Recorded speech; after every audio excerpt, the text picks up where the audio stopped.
Hey, Savannah. Hey, Emily. How's it going? Pretty good. I like this album. I'm so happy. I'm glowing. Are you red? I'm red in the face. I'm embarrassed by how happy I am. We stopped listening to this album and you rated it. Tell us your rating. I don't remember that. Oh. Was it like an 8? Yeah, it was an 8. All right. I correctly guessed my past self's preferences. It was a solid 7 out of 10. But you went with 8, which means you like it more. Yeah. Now. Just State of Grace is such a good song. Dude. On so many levels. Musically, lyrically, it starts with an absolute banger, this album. Yeah. Oh, the album's called Red, by the way.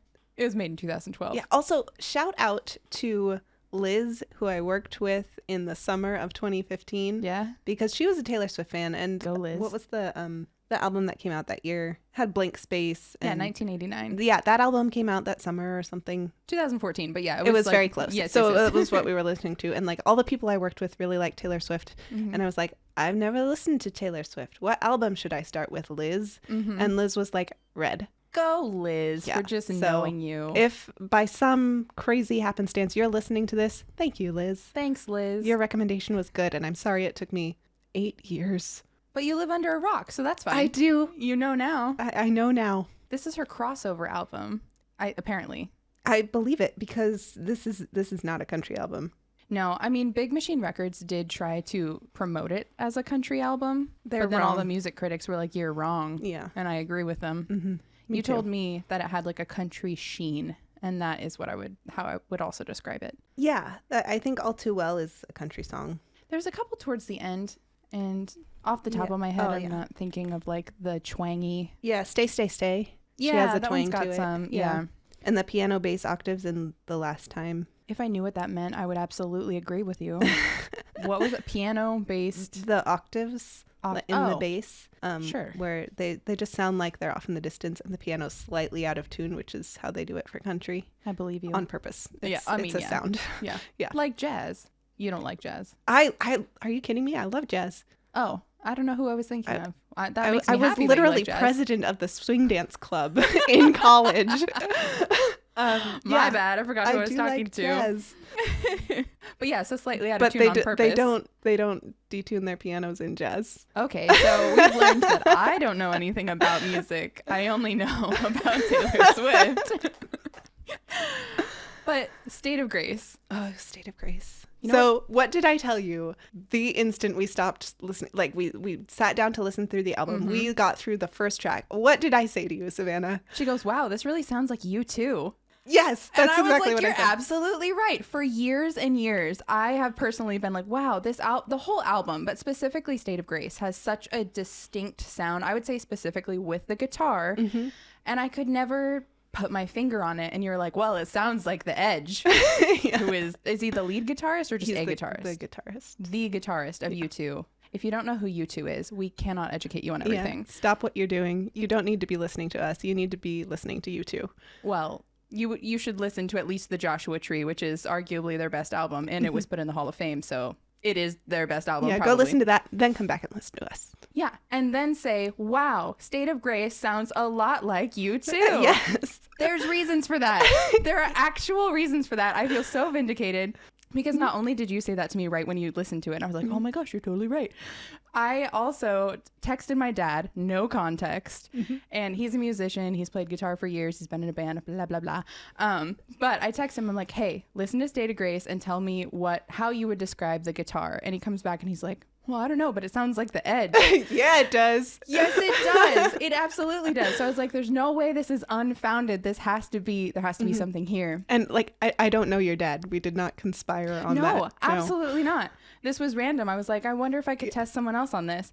And so I did some digging, and apparently Taylor was she hired musicians, obviously, to help her. She has a band. Imagine that. Imagine that, like a normal musician. Like a normal musician. Yeah. She hired other people to play music with her.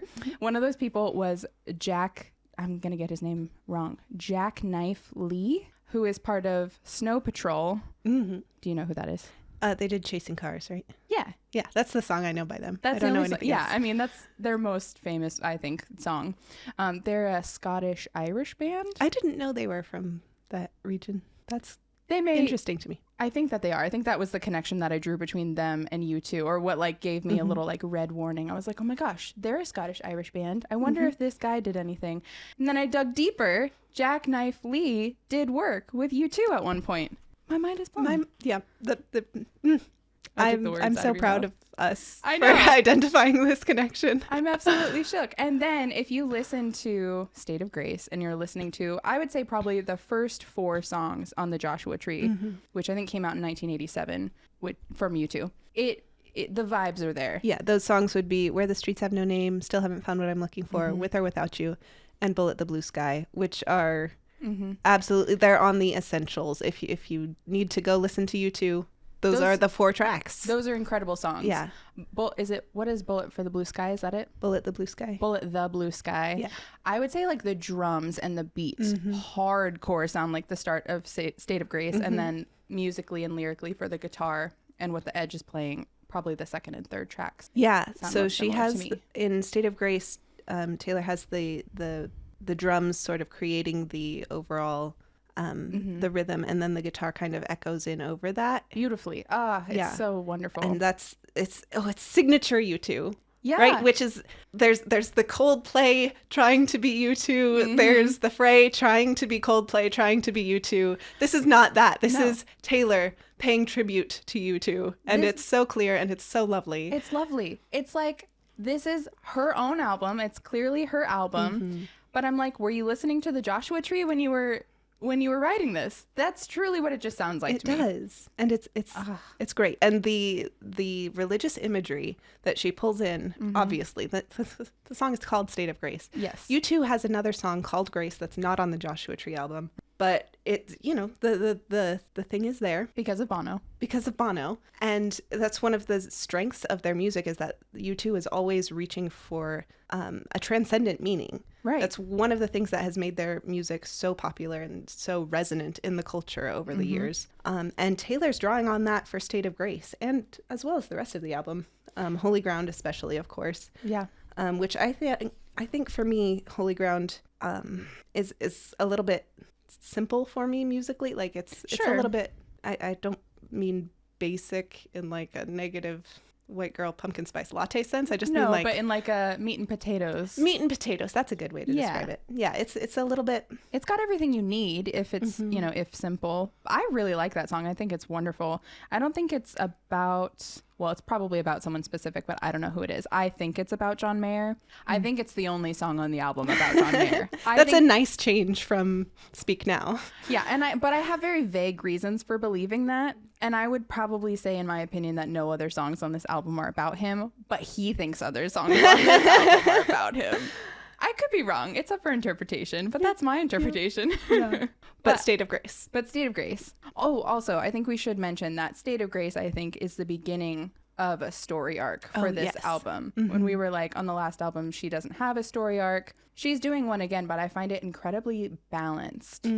Like, there's definitely, like, I'll just say State of Grace, she's and Red and Treacherous is kind of all of these songs talking about her being tempted. She's going down like a treacherous path. She's giving, in her own words, she's saying like loving in shades of wrong and like passionate as sin, and giving all of these great religious imagery about a fall and falling into a place that she knows is bad. And then she deals with that later on the album. But which comes back to the theme that she brought out in Speak Now of trying to understand how to relate to your mistakes. Right. And so she's opening this album with the resolution, which is planting the seeds for the resolution of this story arc that she's about to tell. Totally framing the entire narrative with this context of redemption. Yeah. Like, and specifically in a romantic relationship, that a good one should be a state of grace overall, which is refreshing, because although Fearless was also a story arc, it doesn't start with the resolution. She gives us kind of a snippet of this story in how many songs would you say? Maybe the first 6 or 7 songs? And then she's kind of jumping backwards and giving more context for those relationships. Yeah. I think everything after 7 definitely ties into a situation before. So every song you can sort of place back into the timeline that's given us in the first 7 tracks or so. Yeah. Oh, also, I have to go back and correct my thing about Fearless, about Romeo and Juliet. Oh, what? Because in our episode about it, I was like, oh, it's Romeo and Juliet. They're not supposed to end up together, which is not entirely accurate. Oh, right. Yeah. Because they do end up together. They just then end up dead, which is still an unhappy ending. And I still feel justified in the rest of my comments on Love Story. But I did want to mea culpa. You wanted to mention that. Just kidding. They were married. They just ended up dead. Right. So in Taylor's version, not Taylor's version. You don't know about that yet. But in her version. Right. In Love Story. Yes. It took me by surprise because there's an actual proposal and like, he gets her father's blessing, which does not happen in Romeo and Juliet. Right. But anyway, sorry, we're not talking about Fearless right now. No, we're talking about Red. We are talking about Red. I find this album as a whole incredibly balanced, like I said. I don't know if you noticed this, but I feel like there's always kind of a more mellow song and then a more upbeat song and then a mellow song and then upbeat and kind of back and forth. It's telling a story, but she's kind of keeping us on our toes the whole album. Yeah, she doesn't settle into a groove, which like settling into a groove can be a good thing, but she doesn't settle into a rut. That's what I'm trying to say. There we go. She's exercising that musical diversity that we appreciate about her. So we're obsessed with State of Grace. Versatility, that's the word. Oh. Not diversity. Versatility. Sure. So we're obsessed with State of Grace. Obsessed. Do you have anything that you want to specifically mention about State of Grace before we move on to Red that we haven't already mentioned? Just that the sound of it is, like we said, she's leaving country music behind. The soundscape of it is much more urban, as we're going to see in Red. Is that where she talks about the Maserati? Yeah. All of the imagery is now in the city. And maybe the fact that it's a country album is buried in here because of the contrast. Like, nobody sees the city as clearly as someone who is from the country, right? Right. So, also, it's Taylor, so usually when she's talking about the city, it's New York. That makes sense. Which is super not country. Right. Yeah. It's kind of the opposite. Yeah. Yeah. What would we call that? Cosmopolitan? Well, not cosmopolitan, metropolitan. That's the one. Yeah. Not the magazine, but. No, do you know where the word cosmopolitan comes from? Tell me, I'm sure you know. So the Greek word cosmos means the whole world or the whole unit. It's a well-ordered, unified thing. So, right, when we talk about the cosmos, we're implying that there's a unity to it as well as a beauty. And so, and then the politan part of the word is, of course, referring to the polis, the city. So the cosmopolitan is someone who... A universal city. Right. So a person like of the world. Right. Who says the world is his polis. He has no one particular city. He's a citizen of the world. Oh, well, that's not Taylor. She's I'm a citizen of New York City. New York City. It's definitely through this album. What was the music video that had the skyline? Great question. Are you talking about I Knew You Were Trouble? That doesn't... that wasn't in the city. That one was when she was like at Burning Man, right? Yeah, I don't know. Oh, maybe it was the Harry Styles music video. Oh, perfect. Yes. Yeah. Yeah. I was like, I don't think that there is one in this album. We'll get to perfect. Yeah. We'll get to that. Oh, I should mention State of Grace is very specifically about Jake Gyllenhaal. So there's a few relationships on this album that she really digs into. One of them is her relationship with Jake Gyllenhaal. Remind me who he is. He's an actor. Okay. Prince of Persia. Oh, that's a great movie. It's a great movie. Yeah. Yeah. Is he the lead? Yeah, he's the Prince of Persia. He's very handsome. He is incredibly handsome. Yeah. I am so affected and biased by what happens here. I try to go back and really enjoy Prince of Persia, and I'm like, if I think of you as Dastan and not as Jake, then we're good. Okay, so he did wrong by Taylor, I take it. Yeah. So he's, I think, about 9 years older than her. Okay. So fresh off the John Mayer fumble, we have Jake Gyllenhaal. Another lesser age gap, but still a cool almost decade older than her. Yeah. We know it's about him because one of the lines is twin fire signs, 4 blue eyes. They're both born in December. I wondered what that was about. Yeah. So both their star signs are Sagittarius, which cue the red liner notes, it says Sag, S-A-G, and we're like, I wonder who that's about.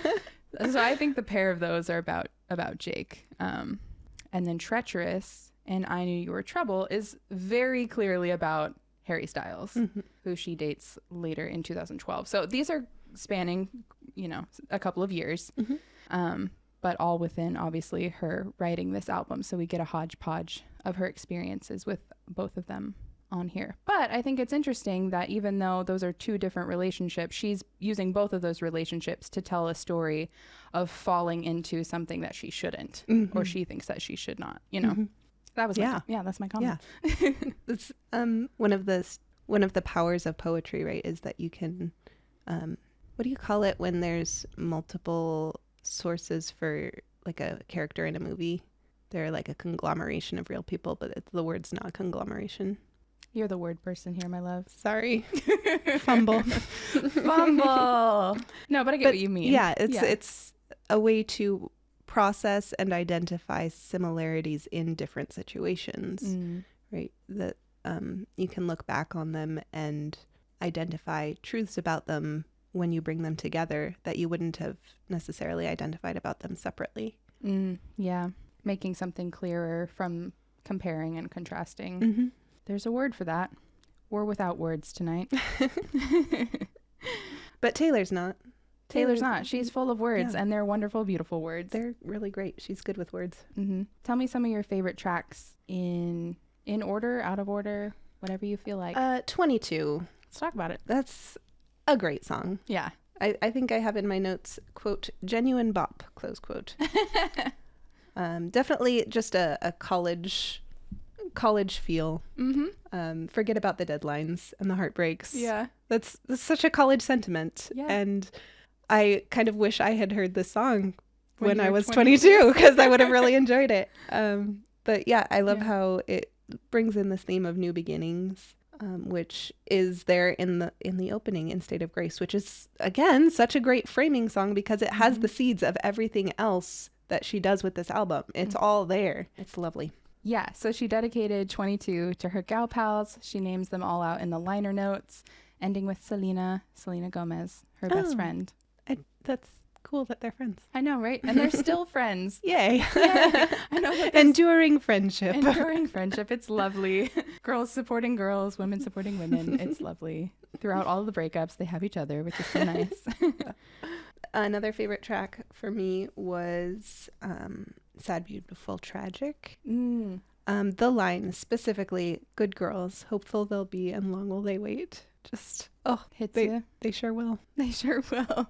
And the theme of distance comes out in that one a lot, which you were saying has a lot to do with her relationship with Harry Styles. Yeah, I think that one is about Harry Styles because a lot of her writing about the relationship, at least at its beginning, and also some of his writing about the relationship, because he was in One Direction. This is the Harry Styles we're talking about. I'm telling you again because you didn't know earlier. Yeah, I think I know a song by One Direction. It's cool. Oh, okay. But anyways, a lot of their themes about the beginning of the relationship is that the timing was wrong. Distance was a big part of it. And we can see that just from the facts. We know that they met, or I know, Swifties know, they met in March of 2012 at an awards show. Probably some evidence from her lyrics in other songs would suggest that they kind of got together. Then they broke up for the summer. They each dated other people. And then they were back in New York together later in the fall and actually had their brief romance in the fall. But so yeah, distance, timing, me stating it like that is literally the lyric of Sad, Beautiful, Tragic. I think I really like this song too because at the end, once again, she kind of turns it on its head. She's using two more negative words in just the title. Sad and tragic. Sad and tragic. And then it's either in the bridge or one of the closing choruses. I'm not sure. I think it's the bridge. Yeah, in the bridge. She instead says that it's beautiful twice instead of sad and tragic. Yeah. So she's choosing to look back on it with joy and appreciate it for what it was, even though it was a whirlwind. Yeah. The other line that I liked was how she's talking about the note in his pocket, that her words are being neglected. And we know that words are so powerful from the evidence of Taylor writing this album, which has incredibly powerful lyrics, and also the song Mean from, was that on Speak Now? It was, yeah. Where the words hurt her. And so she's writing about how hurtful those words were. Yeah. And so now she's coming back, and it's so sad and tragic because we know that words are so important and so powerful, and they're just sitting in a pocket getting moldy. That's so sad. It's so sad. I'm having a hard time talking about this song specifically because I wrote sad as I was reading or as we were listening to it. Yeah. So if the simple deliverable in the title was sad, beautiful, and tragic, we definitely got the sad. So and the beautiful and also the tragic. Yeah. It's so check. Mate. What makes this song more tragic is knowing that Harry Styles wrote a couple of songs about her. Right. You showed these to me. I showed you 2 of the songs. He's actually written quite a few songs about her, which makes me want to cry. He was 18, by the way, and she was 22. So she's like fresh off of dating these much older men that like really damaged her. And then she was like, let's go younger. That's weird to me. It is weird, but have you seen Harry Styles? Never mind. Anywho, so yeah, he writes a couple of songs about her, and the ones that are specifically after this album and not after 1989. One of them is called I Love You, and he doesn't even sing this song. He ghost wrote it and gave it to a couple, Alex and Sierra, to sing, and they sing it back and forth to each other. And the premise of the song is that I love you more than you think I do. I loved you and now you don't want me to. And that just makes me want to burst into tears, just like this song, Sad, Beautiful, Tragic, talks about. Then, of course, the song that he does release about her with his band is perfect. It's perfect, but which is it's an invitation for a booty call anytime. Basically, is what it is. Yeah, I was trying to think of a polite word for the persona that he's portraying. Couldn't come up with it, so we'll just skip it. It's not a good persona. No, we don't like it. He's definitely giving the carefree rock star vibes, and party rock. Party rock. And when you know that he's writing songs about her like I love you and not even singing them himself, it's so hurtful. And then he's turning around and will sing Perfect with One Direction, his boys. I'm just like, you're so young. And I'm so hurt for you. But anyway, give that a listen. It's a beautiful song. But that's why it feels tragic. It's a bit tragic. Yeah. Yeah, it is. The mismatch and the missed connection. It's one of those. It's one of the things that my friend and I, we really hone in on because we're big Haylor fans, Harry and Taylor. Oh. Yeah. Now that Travis Kelce is in her life, and you don't know about this yet, but he plays for the Chiefs. She's now currently dating him. He's lovely. Now that he's in her life, I'm like, go Taylor. This is the man for you. He's giving golden retriever energy, and we are here for it. But before that, I was a strong Haylor fan, and I thought all of these songs on Red were about him, and I've been corrected. Another song that I loved was The Lucky One. Oh, yeah? Yeah, because maybe this is just me, but I think living the life of a musician on the road, especially a musician who's so much in the public spotlight, and there's a disconnect between people who think they know you and the people that you know. I think that sounds like a miserable life. Like, I would not choose that even if I had the talent. No, absolutely not. So The Lucky One is a song about a star, an actress who went to Hollywood, made it big, and then pieced out. Pieced out with some self-respect. Yeah. And I just love that story. It's like, you know what? I'm going to go. It's like the John Prine song. Have you ever listened to John Prine? No, I haven't. He's classic country. So this is the part where I get to say, here's another good country artist. Oh, okay. John Prine is an incredible poet, or was. I don't know if he's still alive. But he has a song called Spanish Pipe Dream. And it's the chorus is blow up your TV, throw out your paper, move to the country, build you a home. Oh, yeah, that's same vibes. It's lovely. Yeah. Her line Eat a lot of peaches. What is it? Oh, took your money and your dignity. And you got the yeah. Preach. Like, that's pretty powerful. Yeah. She does not do that. Spoiler alert. She takes her money and her dignity and she stays. And gets bigger and bigger. Yeah. Ooh, okay. A couple of my favorite songs, and I do want to talk about both of them. Mm-hmm. Stay, Stay, Stay. It's so happy. Yes. And The Last Time. Wildly different vibes. Mm-hmm. They come right after one after the other. Mm-hmm. But Stay, Stay, Stay is beautiful. And it's a song about a love that she hopes that she can have someday. About a man who stays. Mm-hmm. This goes back Woof. to the song Mine. Yeah. Where she's portraying a lovely ideal where someone actually takes the trouble to work through conflict with her. What a mind-blowing idea. Right? That's Who would have thought of that? insane. Yeah. And what I think is so cute, and obviously she couldn't have known this then, but she's talking about like solving the conflict with her partner, and she notes that he puts on a football helmet and says, okay, let's talk. And I'm like, well, you're dating a guy on the Chiefs. I was going to say his position, but I don't know what he plays. I'm not going to embarrass myself by trying to throw football terms out there. He plays for the Chiefs. Where are the Chiefs from? Why would you embarrass me like that? Sorry. I don't know. Oh, Kansas City. Okay. Yeah. Cool. Wait, I said that so confidently. Let me see if that's real. Yeah, Kansas City Chiefs. I absolutely knew that. Solid. I'm actually wearing a Go Taylor's Boyfriend sweatshirt, and that's all that it says. It's in the Chiefs colors, but it doesn't say the city on it. I love how you did look at your sweatshirt to find the answer, and it was not there. It wasn't there. It was unhelpful. Yeah, but it's such a cute song. Mm-hmm. I tend to really like her songs that are not specifically about one person, but that can really be applied to a lot of different situations, and you can put yourself in the story. Yeah, but it's not in the sort of paper bland way of like what's the writing trope is the main girl in Twilight where she just has no personality whatsoever. So no matter who you are, you can be like, oh, I'm like Bella, she's like me.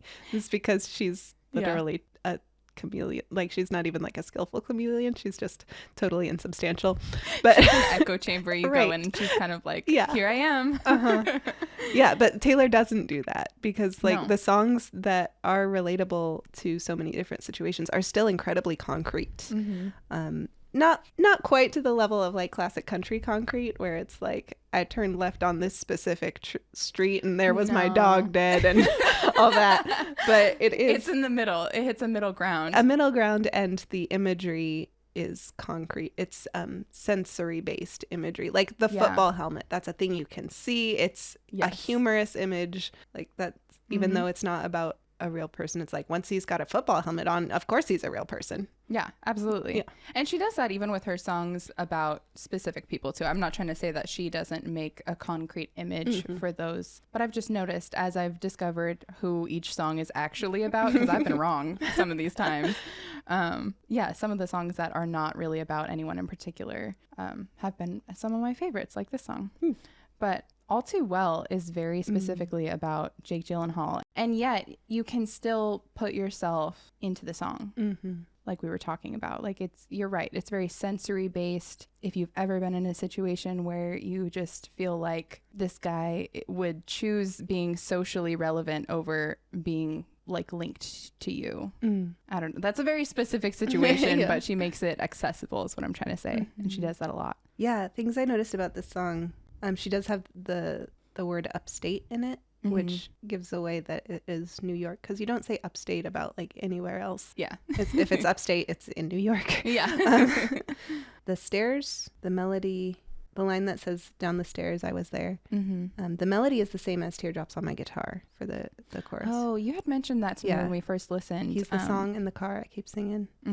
And so it's bringing back all those emotions. And then also reminiscent of White Horse, talking about leading her up a staircase. There's down the staircase now. Oh, it's like a big letdown. Yeah. But also with more mature themes of like, she's coming down the staircase from being upstairs and now they're dancing in the kitchen light. So it's late at night, dancing in the refrigerator light. Yeah. Excuse me. Which is an incredibly cute image. That's adorable. Yeah. I love that. But gosh, we have to talk about the specific lyrics too, because she just puts really powerful images, especially in the bridge. I think she loves a bridge. Maybe we got lost in translation. Maybe I asked for too much, but maybe this thing was a masterpiece till you tore it all up. And then skipping down, you call me up again just to break me like a promise. Ugh, I'm hurting. So casually cruel in in the name of being honest.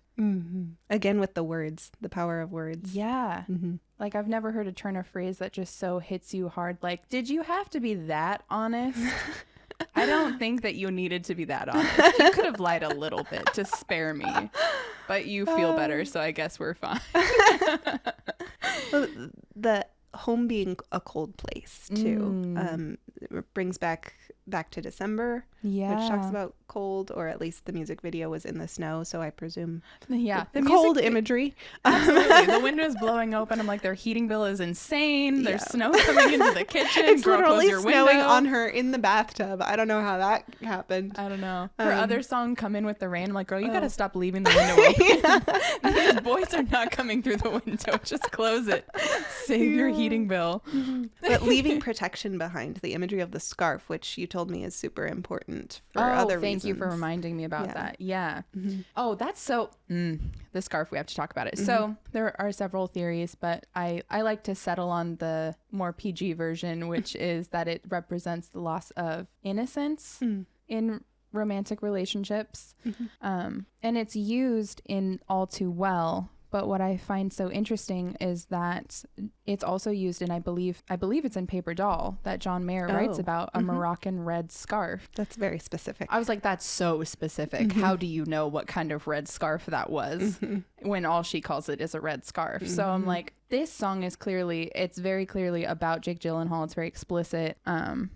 I think she's confirmed it all but. And yet she's talking about the scarf here. So she's using the image of a scarf. I think, and this is just my interpretation, she's thinking of an image that she can use from when she first started thinking that she was losing innocence. And that was with John Mayer. And there's clearly a Moroccan red scarf involved in there. And that same trend is following through into this relationship, right? She has two back-to-back relationships with older men and having that same feeling of losing innocence. So she's taking something from her first relationship with John Mayer, using it to describe what's happening here. And then she uses that later in her discography as well. Powerful imagery. Powerful. You can go for a while. There's a lot there to uncover.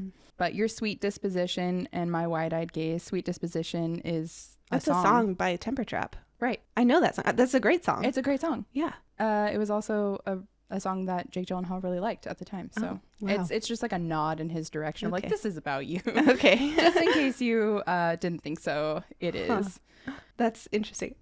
I'm surprised that I knew a song that was relevant for this. It's such a great song. The reason I know that song is I think it was in an episode of Greek. On the CW. I don't know what Greek is. It's about Greek life in college. Oh, okay. I don't know that I can recommend it because I forget what it's completely about, but there's just like one character in there that I really love and adore. That's all I can confidently say. Okay. But this song also gets a reboot on the Taylor's version of Red, which we haven't talked a lot about. Right. Something about vault tracks, re-recording. And Big Machine did her wrong, so she's taken it all back. Yeah. We'll get into specifics later, but on the re-recording, this gets a 10-minute version. Oh. And girl, it does not feel like 10 minutes. It's adding only context. She's spilling more tea. It's just incredible. So we have that to look forward to. So that's All Too Well. I did want to talk about The Last Time. What were your thoughts on that? So this is the couple that has broken up and gotten back together several times, and so they're is he asking or is she asking? He's coming back to her door saying, "This is the last time I'm going to ask you to take me back." Essentially, yeah. She's saying like, "This is the last time I'll let you in my door." He's saying, "This is the last time I'll say I'm not going to hurt you anymore." Yeah. So it's this time or never again. Exactly. My notes say, and I quote, "I don't know what to make of this song," close quote. Oh, perfect. Super helpful note. Yeah. I think that you're welcome.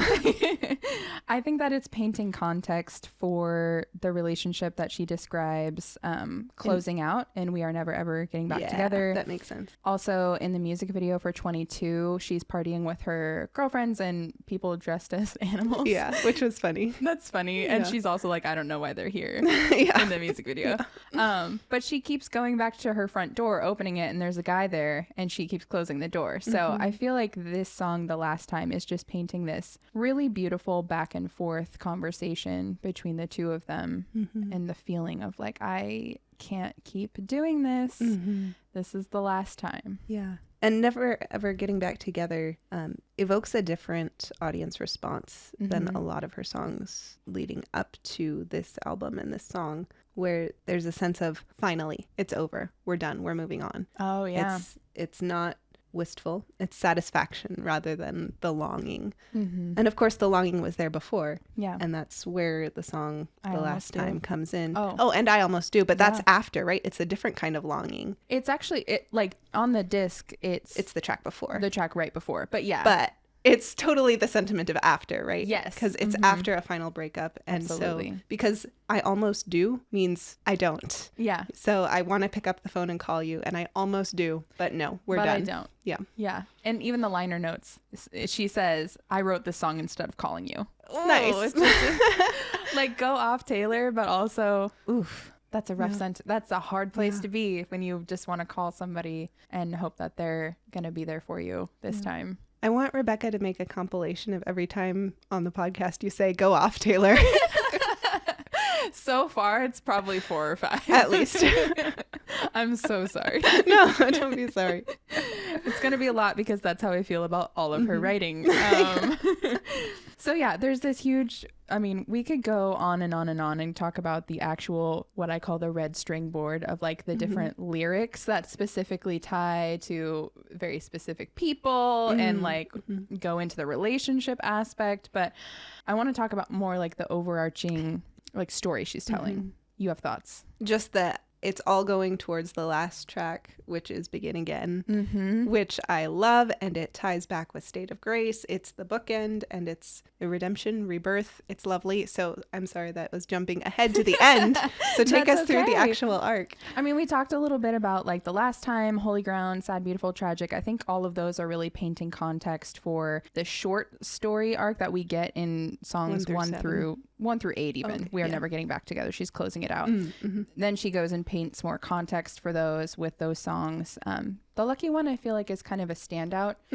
Yeah, it feels like Mary's song. Yeah, it's a great song, and I feel like it deserved to be on the album. Yeah. It kind of interrupts the story a little bit. Speaking of interrupting, I'm sorry. I'm going to go back and talk about I Knew You Were in Trouble. Oh, please do. It's an incredibly powerful song. Yes. I love it. But I don't like the bridge musically. Like, I know how, like, I think she packs a lot of the essence of a song into the bridge. Right. And lyrically, she's done that. But musically, I feel like the song was just stopped for the bridge. Let me see. And it kind of killed the momentum for me. Oh, and the saddest fear comes creeping in. Yeah. Oh, but the how sad that is. Yeah. Like the idea of a person just, I considered you of worth, and then I realized you don't have the capacity to love anything at all. Or anyone. Whether or not they deserve it. Yeah. Like, just the capacity of love is not there. It's like, oof. Yeah. But also, and then she's still taking the shame on herself because she should have known better. Yeah. That's a really brutal analysis, even if it's accurate. You're just like, oh, yeah, shame on me. I should have known that you can't love anyone. Yeah. Oof. Yikes. But yeah, the music video for that is kind of wild. Yeah, it was not great in my opinion. I don't like the music video for many reasons. One of them I feel like the director didn't know who Taylor Swift was. It's not her aesthetic. No. And maybe that's on purpose because she's conforming herself to this relationship that's very much not her. She describes herself as a good girl and he's like this bad boy. Yeah. It didn't jive for me. No. It was like, this was not at all related to the album or even who the lyrics painted her to be in that song, I thought. Yeah. Because the words of the bridge are incredibly soft, and the music video did not have that softness about it. So it was not portraying the heart that Taylor was portraying in the lyrics. Yeah. I think the only value that it gives is in the opening. She talks for a bit in the opening. Yeah. And she's describing this love as something that she knows that she shouldn't be getting involved in, but also something that she has desired, and a love that is so quick, like in Red, where she's talking about it's passionate as sin and ends so suddenly, something that she still wants but doesn't think that she should have. And she doesn't say that in her other songs, at least explicitly like that. So I think that adds a little value. It was new content. Sure. Yeah. That's what I mean. Thank you for long story shorting that, because that's kind of, that's how I feel about that. But anyway, so that is I Knew You Were Trouble. I think the arc really of the album changes with Everything Has Changed. Hey, imagine that. Wow. This is a great song. Yeah. Newfound Grace harkens back to track 1. Walls Painted Blue tells us, we know from 2, where she spells out the color imagery in this album. Blue means loss. Yeah. Coming Home, see number 5, where she comes home and it's cold. This Morning When I Woke, see track 12, Sad, Beautiful, Tragic, which is also in the morning. She's tying it all together. Yeah, it's all there, and she's doing something new. Dust off your highest horse. She's coming back to fairy tale imagery. And she's doing it with her good friend Ed Sheeran. I love that they're friends. I love it. Love it. And it makes sense. Yeah. Because they're both nice people. Oh, I mean, yes. But you told me when we first listened, you were like, it makes sense that they're friends because they're both such great poets. And I was like, oh, yes. Remember that, Emily. Yes. Okay, yes. So remember that, Emily. I stand by what I said. Perfect. Okay, so in the second verse, she says, and all my walls stood tall, painted blue. So it's really giving a nod. Maybe you just said that, but it's giving a nod to, like, she has her walls up because she's been hurt by this love and this loss signaled by the color blue. Yeah. But she'll take them down and open up the door, which she had previously closed with the last time. And we're never getting back together, especially in the music video. The walls are blue in the music video. And she closes the door in his face. Yeah. So she's really painting that picture again and saying, but now I can open up the door for you in Everything Has Changed. And it's an adorable music video. Yeah, it really is. I do think that kid, the boy, it's an elementary school romance in the video, and I do think that boy probably got beat up. Why? Just because, like, he was spending all his time with a girl instead of with the boys. Oh, you mean like the kid in the video, not the actual child? Oh, not the actual child. Good heavens, no. No, just that character. That character. Had a hard time in elementary school. Yeah, he's doing yoga with her. Yeah. He's playing the guitar just for her. Yeah. Probably. But the point is that they can just, like, zone out and they're just with each other. It's unrealistic but adorable. Right. Very cute. Yes. Okay, Starlight we have to talk about because it's lovely. It is lovely. It's fantastic, but also... I woke up with it stuck in my head like today or yesterday. My evil plan is working. But also in the liner notes for this album, she is specifically saying, I'm writing a song and an album about a love that I call red, which is all of the themes we've already talked about. Dangerous, treacherous, something maybe you should put down and not pick up again. But real love is golden, like starlight. And she also mentions in the liner notes that she would write a whole album about a love that's golden one day. And she absolutely will. And Yay, cool. So we have to talk about it. There's still fairy tale themes in here. What's the line? They pretend to be a duchess and a prince. Oh, yeah. That one. That line. There's also To Dream the Impossible Dream, which is a callback to Man of La Mancha, which is a great musical. Oh, I love that. I almost broke out into song and then remembered we had promised each other not to ever break out into song on this podcast. Yeah. Don't you dream impossible dreams. Lovely. Absolutely lovely. Yeah. And just the other famous line from that musical. There are so many, and it's excellent, and everyone should go watch it. But the line of the hero is, I come into a world of iron to make a world of gold. Ooh. She did it on purpose. I know she did. She did do it on purpose.